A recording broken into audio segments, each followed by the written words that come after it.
starting with classification. Yeah. I'm on page 3 of 5.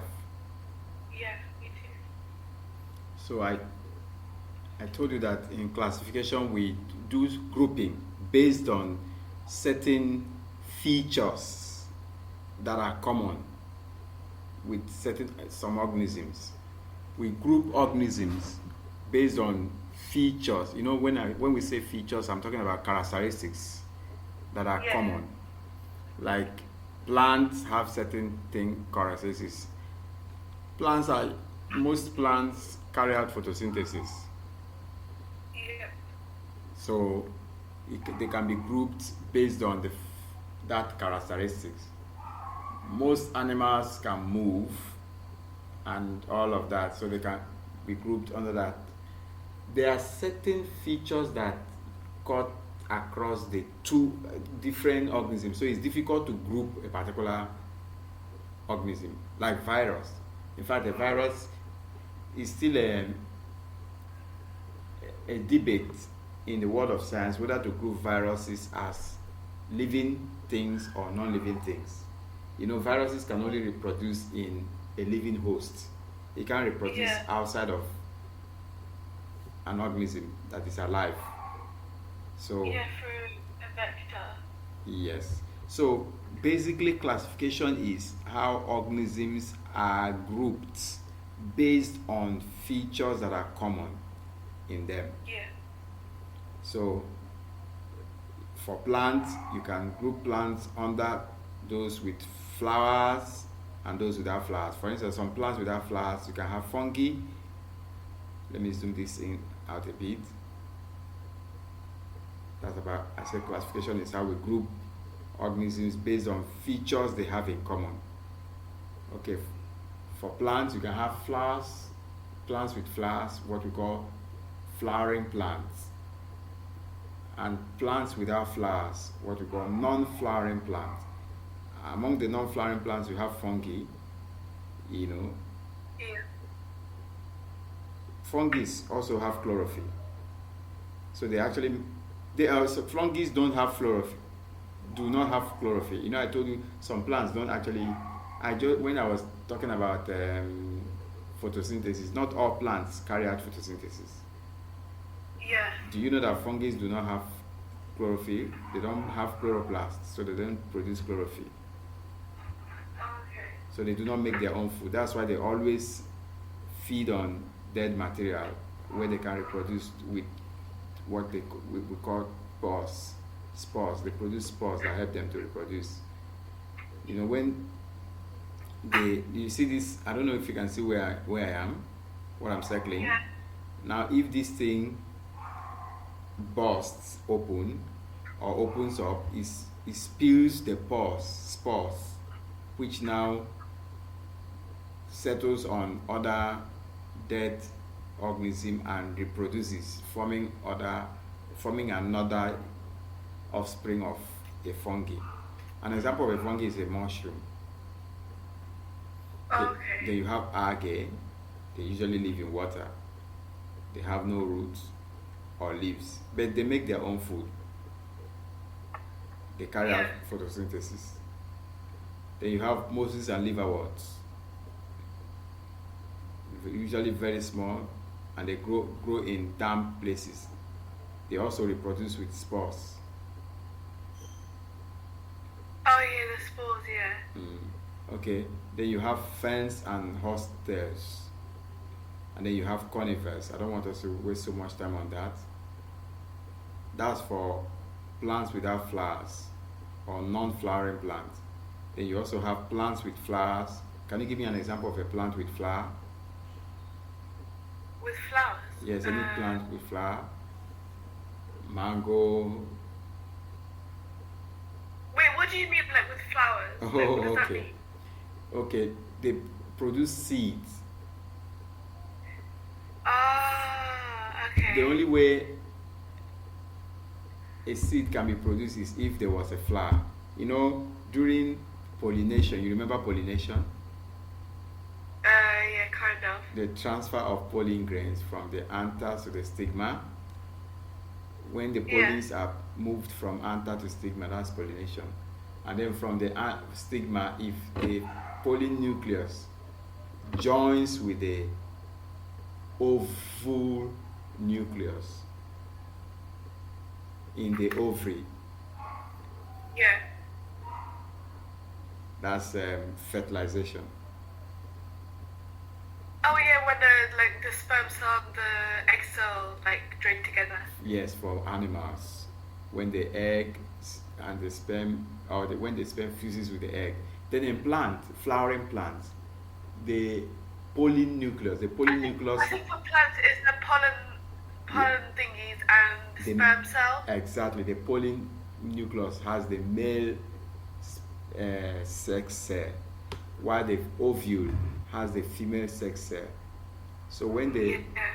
pollen nucleus joins with the ovule nucleus, that's fertilization.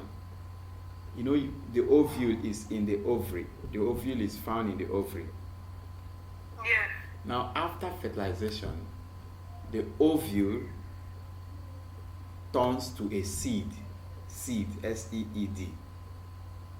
Okay. while the ovary becomes the fruit. You know, you usually find seeds inside fruits.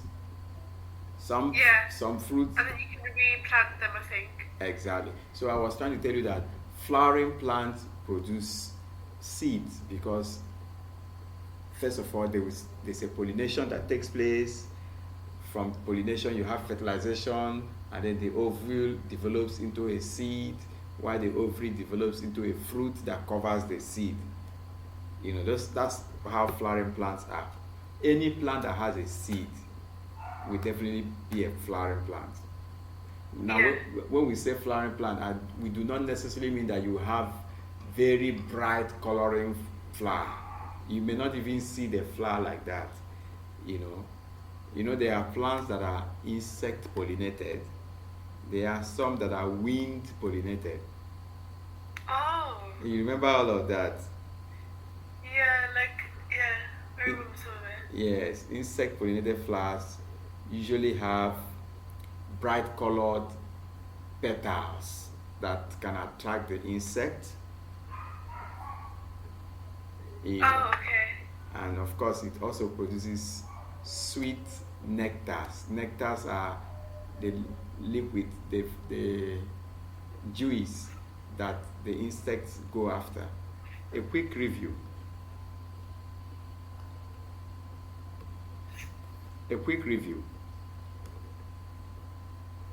In a flower, you have, just like every other organism, you have the male part and the female part. Right? Yeah. For this particular flower, this B, the part labeled B, is the filament. The filament is what holds the anther. You see, A is the anther. You see what I'm labeling?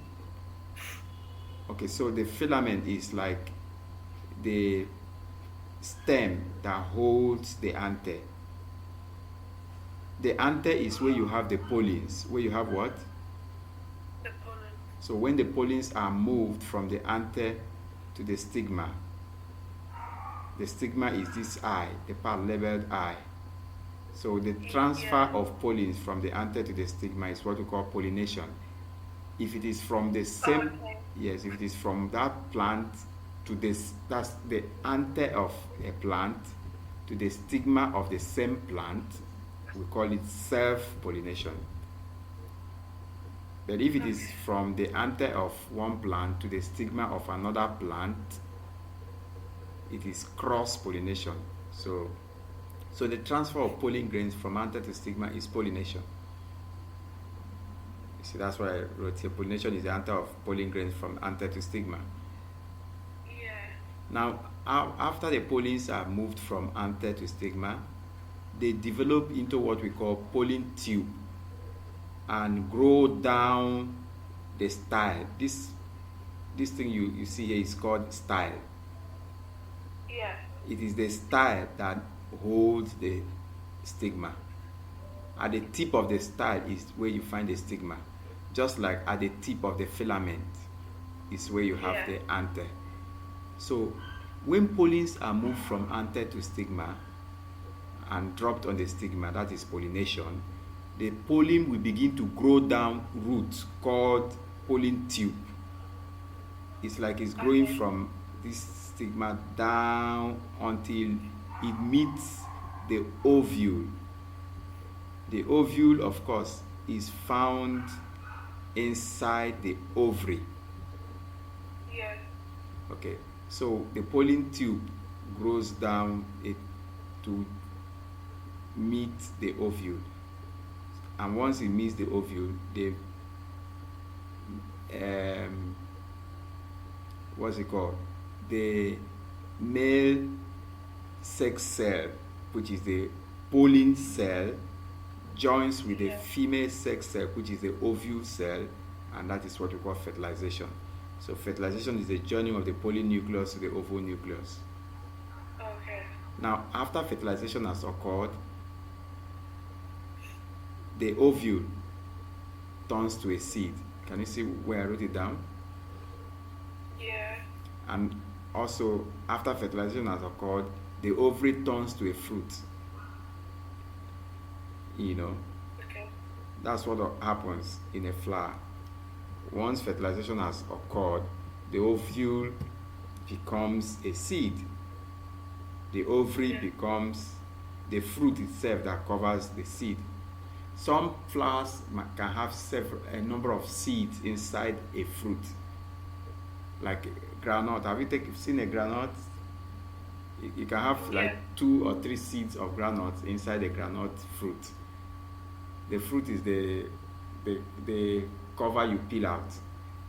Have you actually seen a groundnut, not peeled one? No. Not really. Okay, it doesn't. What example can I? Like a pea with its stalk in it, not like when the seeds are extracted. Yeah. Okay, so I was talking about the male parts of the flower. The male parts are anther and filament. The filament and the anther, which is its tip, are the male parts, and the male parts are called stamen, stamen. Also, the female part, you have the stigma, you have the style, and you have the ovary. The female part generally are called pistil. All right. Now, this bright colored yellowish part is the petal. Some flowers have them really bright color to attract insects. So you have insect pollinated flowers and wind pollinated flowers. Insect pollinated flowers produce sweet nectars, the juice, to attract insects. Wind pollinated flowers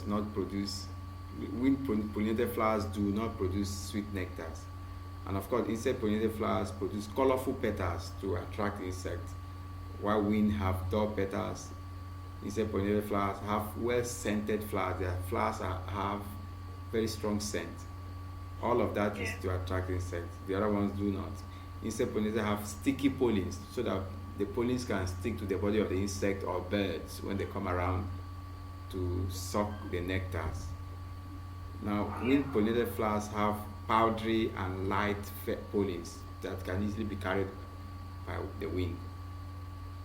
Okay, that's what I was saying about flowering plants and non-flowering plants, because all of this discussion is when we're talking about plants that have flowers and plants that do not have flowers. Okay? Yeah. Remember, plants that do not have flowers, you have fungi, you have algae, you have mosses and liverworts, you have ferns and horse tails, you have conifers. Can zoom in a bit. You find that on page 3 of 6. So let's go back to that page 3 of 6 and continue our discussion. I've talked about fungi for plants that don't have flowers, algae, mosses and liverworts, ferns and horse tails, and conifers. Then for animals, when you come to animals, you have animals without backbone and some with backbone. In fact, those without backbones are called invertebrates. Oh, okay. The ones with backbones are called vertebrates. So this is about animals. So we start with the ones without backbones, which are invertebrates.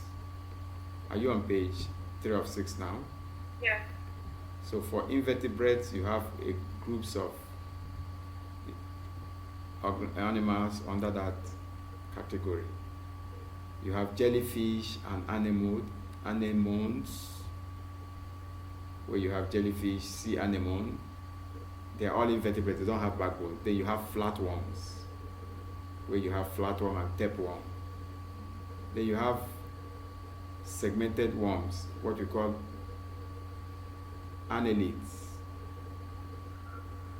Annelids. Okay. Another name is annelids. Annelids. That's where you have earthworm, leech. They are under annelids.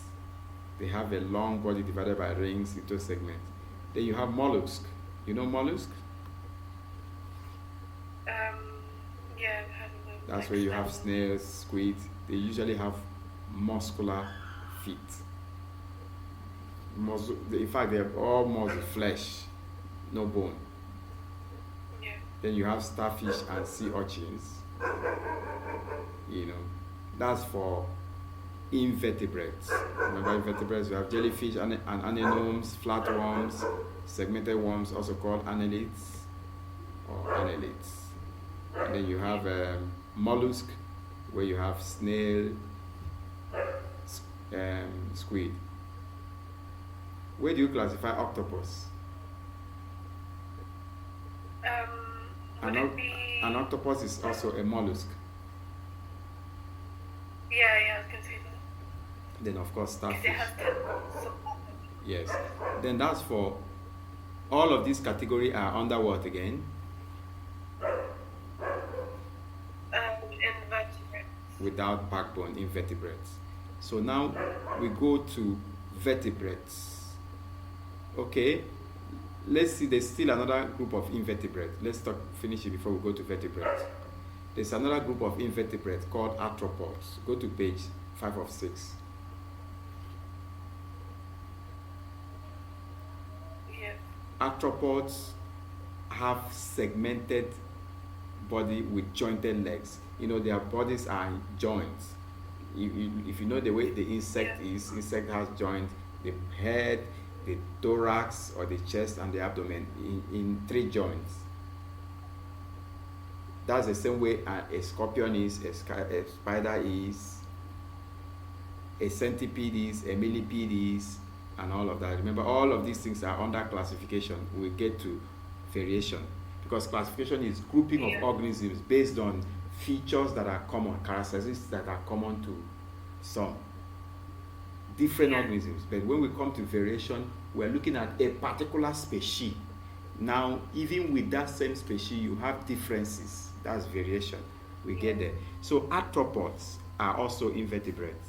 In fact, arthropods are the largest group of invertebrates. Under arthropods, you have insects. Examples of insects are beetle, wasp. Insects usually have 3 parts of their body: the head, the thorax, and the abdomen. And sometimes they have 6 legs or 3 pairs of legs. Some of them have wings, 4 wings or 2 pairs of wings, and a pair of antennae. Can you see these characteristics? Yeah. Sometimes you get a question like that about characteristics of an insect. Then you have spiders and scorpions. Spiders and scorpions are called arachnids. Arachnids. Oh, yeah. Arachnids. Yeah. They have 2 parts of the body and 8 legs. That's 4 pairs of legs.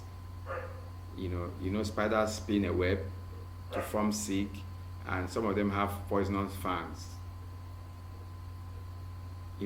Just like scorpions. So spiders and scorpions are under arachnids, right? Yeah. Then you have crustaceans. Remember, all of these things I'm mentioning are under arthropods.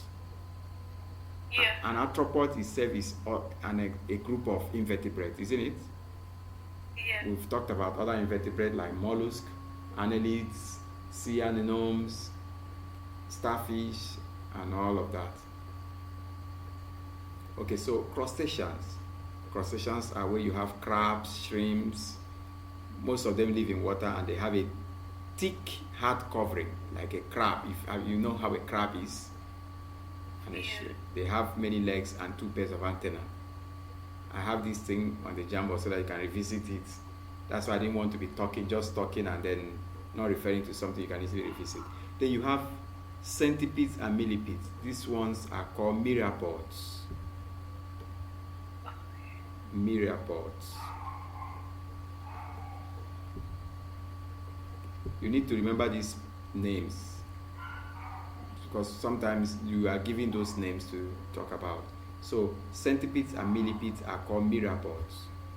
You know, a centipede has fewer legs than a millipede. Millipedes have more legs. In fact, the centipede has long segmented body. Each segment has a pair of legs. That's for a centipede. But for a millipede, each segment can have 4 legs. That's 2 pairs. Look at, I wish I could zoom this in very well. Look at this centipede. Each segment, for each segment you have 1 leg on one side and another leg on the other side for each segment of a centipede. But for a millipede, each segment can have 2 on one side, 2 on the other side, making 4 legs. That's why a millipede has more legs than a centipede. But all of them have long segmented bodies. That's for arthropods, and arthropods are still under invertebrates. Just a quick rundown on invertebrates as we move on to vertebrates. So invertebrates are a group of animals that don't have backbone, or they don't have a backbone. You have jellyfish and anemones, flatworms, segmented worms or annelids. You have mollusks, where you have snails and squid. You have starfish and sea urchins. And then you have arthropods. Arthropod itself is very large. That's why on arthropod you have several categories. Arthropods, you have insects, arachnids, crustaceans, myriapods. Then that's for invertebrates. Then for vertebrates, the ones with backbones. Now, that's where you have the fish. There are certain kinds of fish that have backbone. You have amphibians. We've talked about amphibians. We say amphibians start their life in water, like a frog, a newt, and the adults eventually move on to the land. Then you have reptiles. Reptiles usually have dry, scaly skins with waterproof skin. Their eggs have a tough, leathery shell and are laid on land. Remember, amphibians, their youngs also have gills for breathing, just like fishes. And I told you that amphibians have a damp skin without scales, but reptiles have scales, scaly skin. Examples of reptiles are lizards, snakes, crocodiles. Then of course you have birds. You know, birds and mammals are the only warm-blooded animals. You know what I mean by warm-blooded? You done homeostasis. Yeah. You remember how the body regulates the temperature? Homeostasis. The body, are you listening to me? Yeah. Warm-blooded animals maintain their body temperature in spite of their surroundings. Oh, okay. There are only 2 categories of animals that are warm-blooded: mammals and birds. Mammals are warm-blooded. Birds are also warm-blooded. Yeah. You know, their bodies are warm because they make heat inside, just like mammals. So if a bird enters into a cold region, its body still stays warm, like inside the body. For the normal body temperature of a human being is about 37 degrees Celsius. Even in the cold, like when you are at freezing point, the temperature inside your body for your organs to function is still about 37 degrees Celsius. Do you understand? Yeah. But for reptiles and amphibians, once they get into, or fishes, when they get into a different environment, they take on the temperature of that environment. So we call them cold-blooded. Fish, cold-blooded. Amphibian, cold-blooded. Reptile, cold-blooded. Only birds and mammals are warm-blooded. Okay. Yeah. So for mammals give birth to their young ones alive, and they feed their young ones with milk. You have wolf, horse, the human. I told you about whales, dolphins, puppies. They are all mammals, right? That's about classification. Please, let's quickly move on to variation.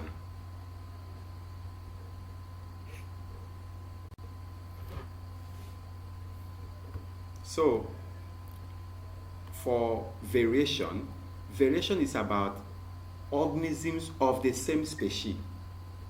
Differences you find in organisms of the same species, right? Yeah. Yeah.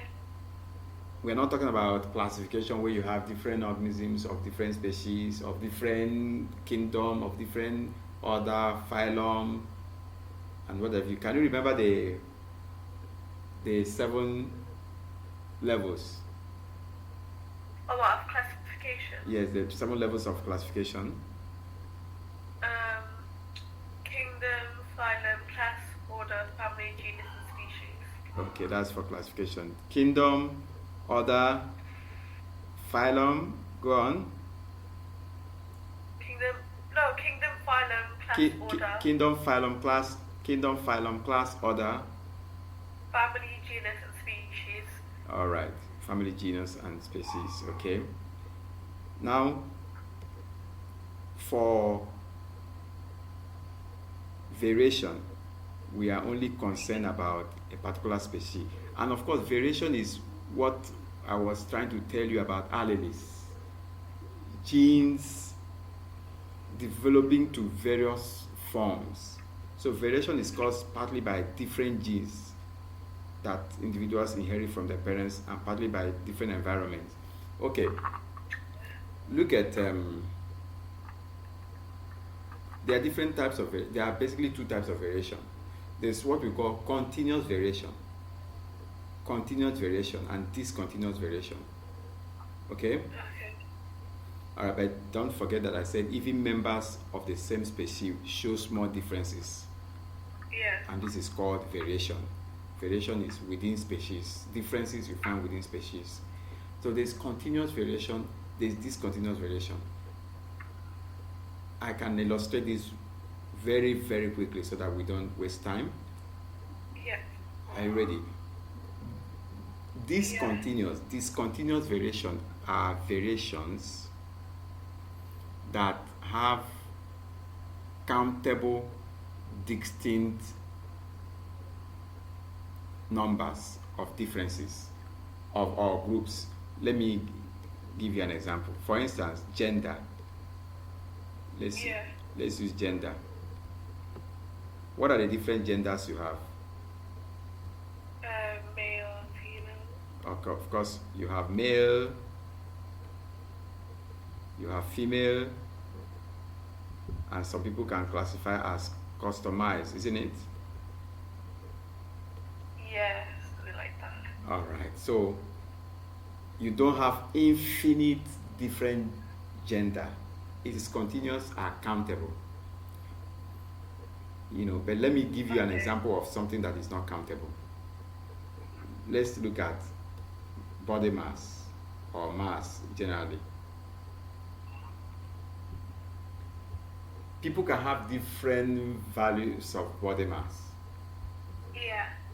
I can give you an example with this illustration. Look at, if someone has a mass of 70 kg, are you seeing what I'm writing on the Jamboard? Yeah. And the other one has a mass of 71 kg, just 2 different masses.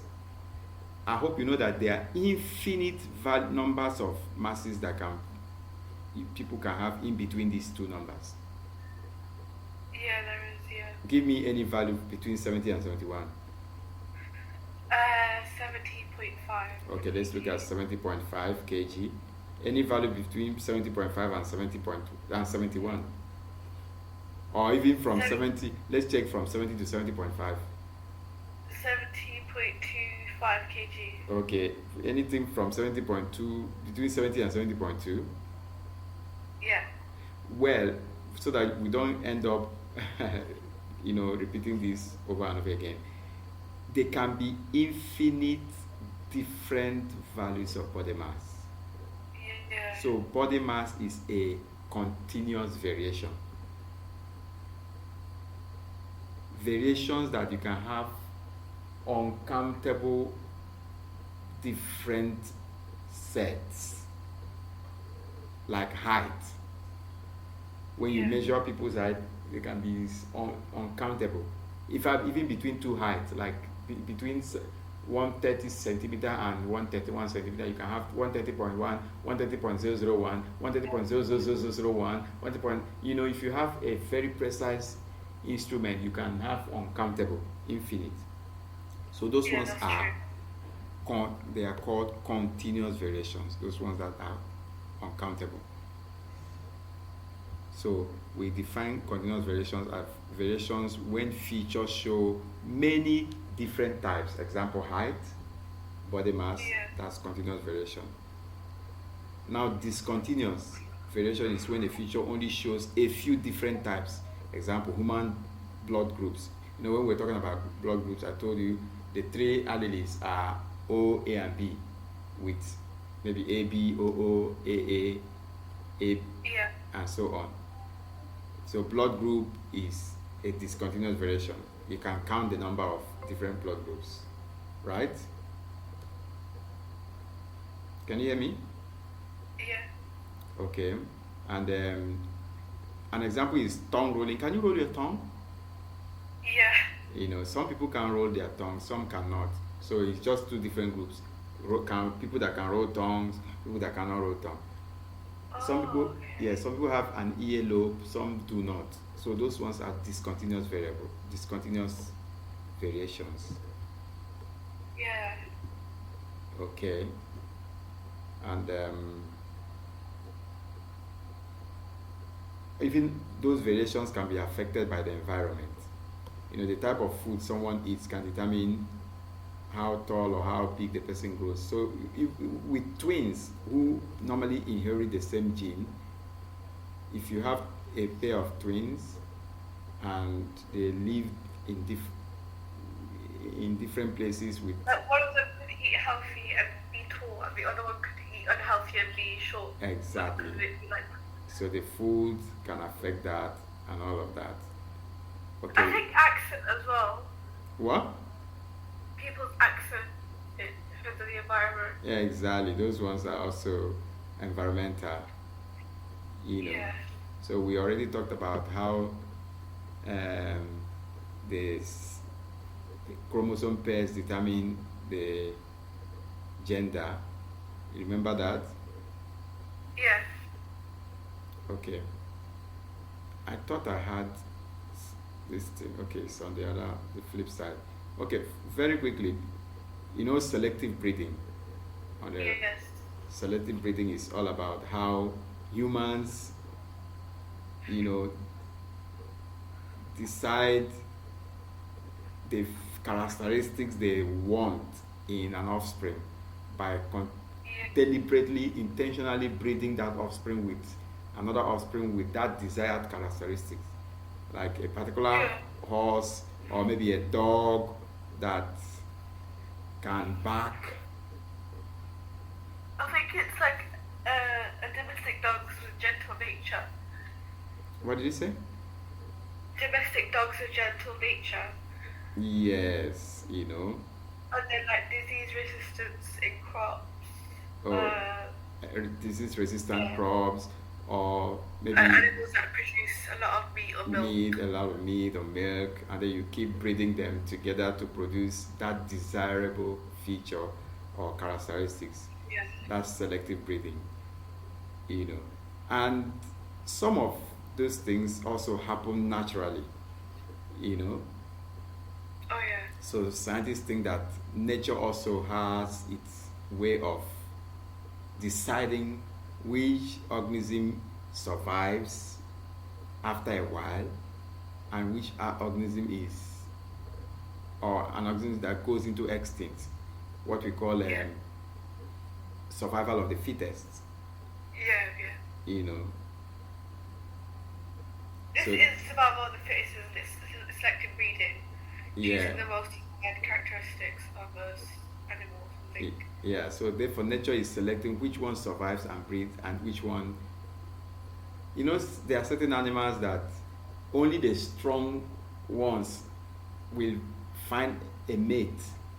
The other ones are denied from producing offsprings. I don't know if you watched Natural Geo. You see, only the strong males can mate with the females to produce offsprings.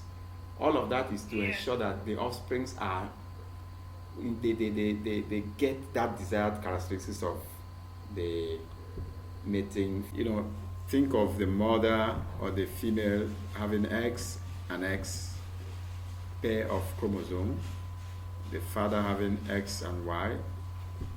You know, Yeah. the possible way, if you, this is like what we call in probability, what's the name again? Sample space. I don't know if you sample space or the possible or resulting combinations. Oh yeah. Yeah. I know that. Yeah, X can bring out, mother brings out X, father brings out X, so you have XX. Mother brings out X, father brings out X, you have XX, and mother brings. So these are the possible sample space. Yeah. So the probability of having a male is what?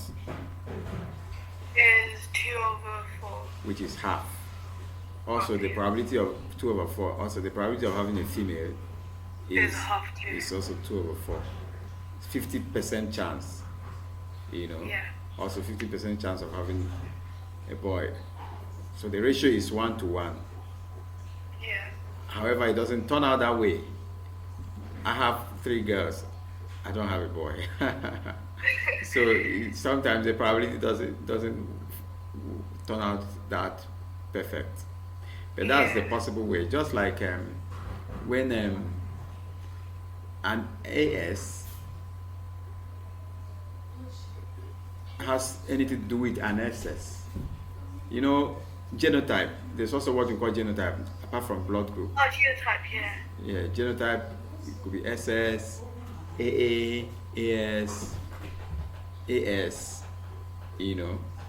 So if you can also form that box, let me use that with SS because those are the things you might be required to form. Let's form that of AS and SS. So just give me a second, let me draw the box.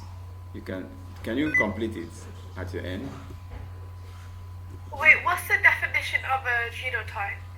Okay, I'm coming. Just a moment, let me draw this.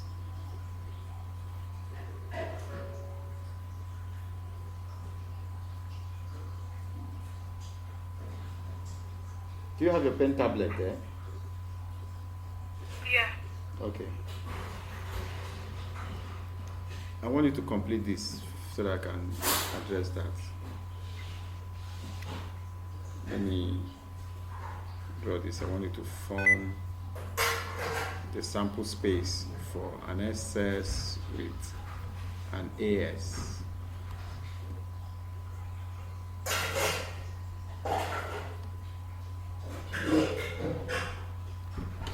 So this is an SS with an AS.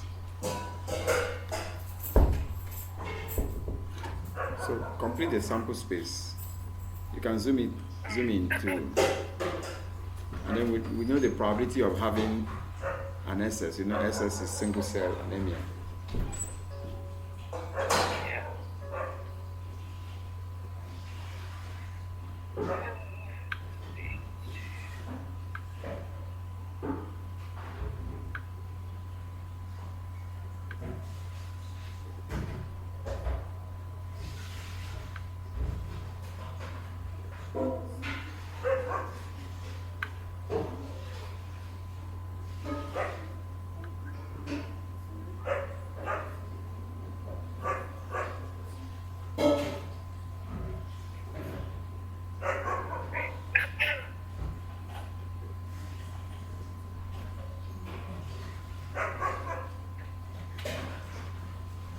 Okay, so what's the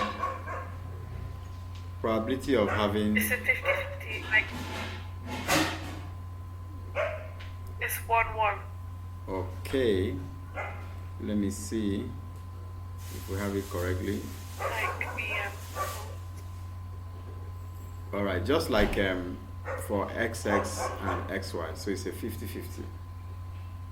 Okay, how Yeah. about an AS with an AS?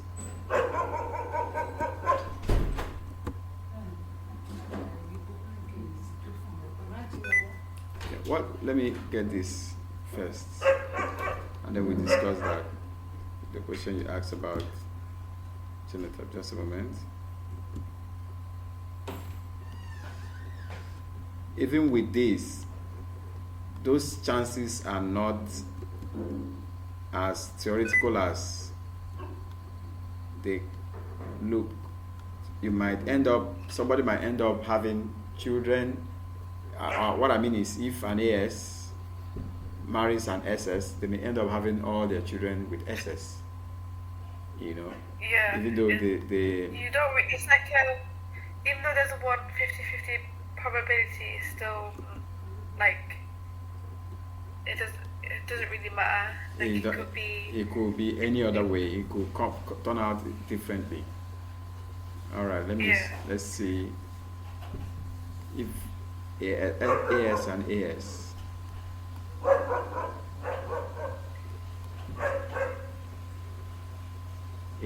Sorry.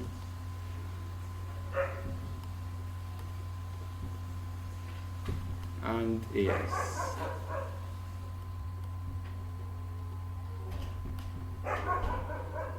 Let's develop the sample space for that too, for AS and AS.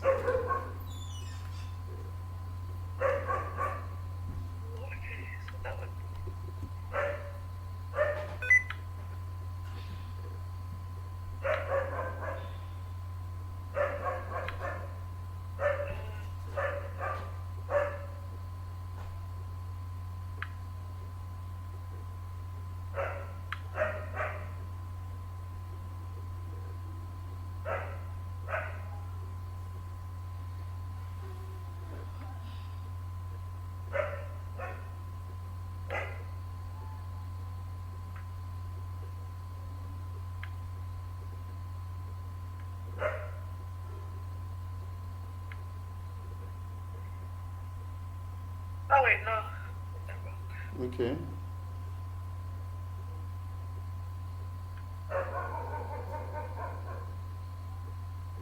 Yeah. You've gotten it? Yeah, there's like a 50% chance of AS, but then 25% of AA, 25% of SS. All right, that's cool. So 50% of AS, Yeah. 25% of AA, and 25% of SS. So it is 1 out of 4 children that could be SS, isn't it? Yeah. With an AS and AS, 1 out of 4. But it can still be so dangerous because you may end up having all 4 children with SS, even though 1 out of 4 is theoretically supposed to have SS. Yeah. And that's why medically it is not advisable for AS to marry AS, not to talk of SS with AS. You know, the only possible combination with SS is AA, because with AA at least you're sure that all your children will be AS. Yeah. If you draw the sample space, you will discover that that's how it's going to be. All right. You asked, what was your question earlier?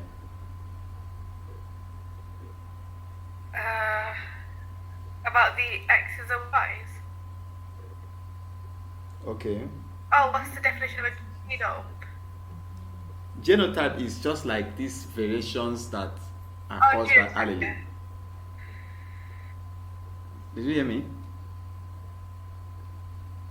No, I didn't hear you, sorry. I said genotype is just like the differences, the variations in Oh, gene okay. type, which of In the course alleles. alleles, yes. Yeah. Remember what we defined alleles as earlier? Um, the different combinations or, of or, genes. or the different variations of a particular Versions gene. of a gene, yeah. Just like in chemistry, we can say isotopes are different types of the same element. Yeah. So for a particular gene having different variations, okay, like a blood group type that could be A, B, O, and sometimes A, B, O, O, and so on. Yeah. Okay. So, of course, we also talked about the pair of chromosomes that determine the gender. The female produces XX chromosome, the male produces XY. For any combination of that, if you have a male producing X and a female producing Y, you have a male offspring. The ones both give out X and X, what you have will be a female offspring. So if a child inherits a Y chromosome, it will be a male. Only males have Y. All right. As a matter of fact, the sperm that carries these chromosomes could actually have each of these pairs. It's estimated that about 500 million sperm cells, or about 250 million sperm cells, about 250 million sperm cells, half of it, which about 125 million, we have the X chromosome or carry the X chromosome. You know, the remaining half will also carry the Y chromosome. So, which did you get what I said? It's like a 50-50 ratio, isn't it? Yes, a 50-50 ratio. So half of the sperm cell carries the X chromosome. The other half carries the Y chromosome. Now, Yeah. the one that meets the egg first determines the gender of the offspring. You know, the egg has only X. No matter the type of egg released, it's only X. The egg that is released by the female chromosome, only X. So if, for instance, an X chromosome from the sperm, or a sperm carrying X, meets an egg, which of course is X, you have XX, XX, which is a female. But if a sperm carrying Y meets an egg, which of course carries X, you have XY, which is a male. You know, that's where it is. And we define all of this. First of all, that inheritance is the transmission of genetic information from generation to generation, from parents to the offspring. The way inheritance is genetic information, how the offspring should look like, how it will, you know, act, behave, from parent to offspring. That's inheritance. And what is responsible for that is the chromosomes that are located in the nucleus. And a chromosome is just a structure of DNA carrying genetic information. A unit of that DNA is the gene, you know, which of course carries code for specific protein, you know. All right. So, and the one that determines the gender comes in pairs. So we call them chromosome pairs. Could be XX for female or XY for male. Only the male carries a Y. The female always carries XX pair. All right. So we move on to the next. Don't forget what I call this Punnett square. Yeah. You can use that to determine, in fact, theoretically, it can be used to determine, like we have just done, the possible percentage of genotype that an offspring can be based on the genotype of the parents, but it's a theoretical prediction. It's not always, it doesn't always happen like that in real life. Okay. All right.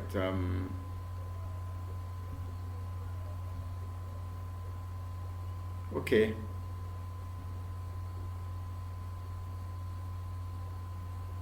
Look at this. I need you to read this.